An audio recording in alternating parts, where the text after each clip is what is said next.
kami ngayon sa Jollibee. Inutong kami, galing kami kay Neneng Lee. So dahil kukulangin yung kanin namin, baon kami kanin. Ayan na. Oh ha? Ano ba yan? Oh.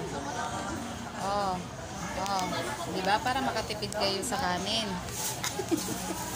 Ano lang yan? Para-paraan lang. Para-paraan lang yan. Para-paraan lang. Makatipid kami sa kanin, diba? Kanin. Isang plastic. Bakit ba Bakit ba mahal ang isang sako? 20 din. Oo. Tama. Kulang. Walang nakatulad kung gusto ko talagang tumaba ng tumaba sana.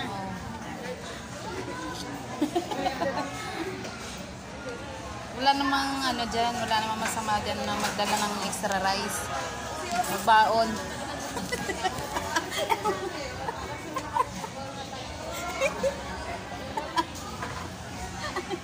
Ayan ang kanin namin dala, Pag mga ganitong may ganito pa pala. Napakalaki pa, diba? Ang laki pa. Kasi diba? isa yung isang sakal na kanin. Yan ang hustisya. Naalala ko yung nung manginasal.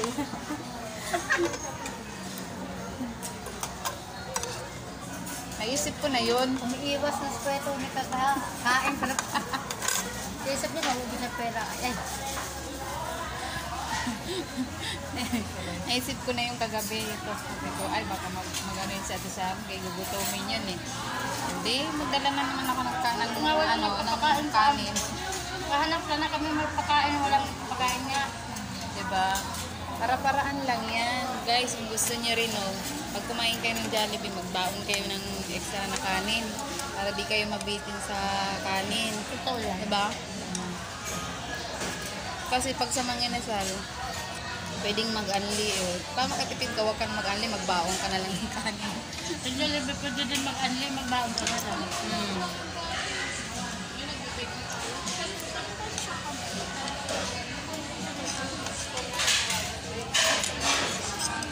Magutom.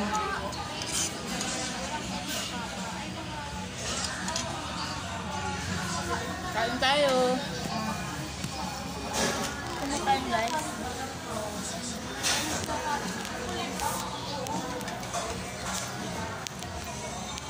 Talaga po talaga yung pilay ko kung pantan. Kung hindi talaga pantan.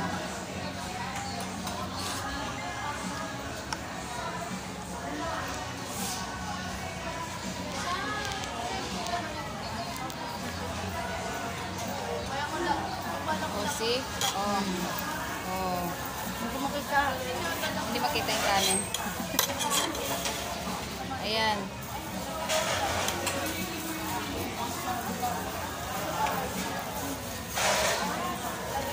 Dapat ganito. Pag nabitin ka, syempre paano pag gutom na gutom ka? Diba? Pag sa bahay kasi kami kalating kaldero talaga simot namin yan. Kalating kaldero?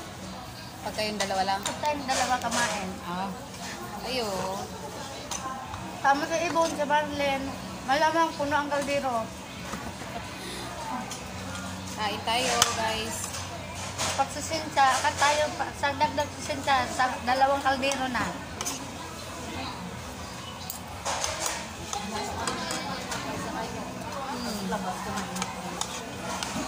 Pagkain na naman kami.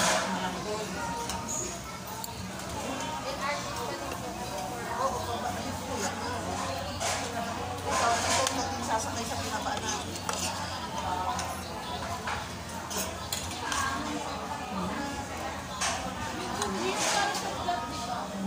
Muntik lang kinulang kung walang baong kanin. Magpapak ng manok. Umuwi tayong gutom.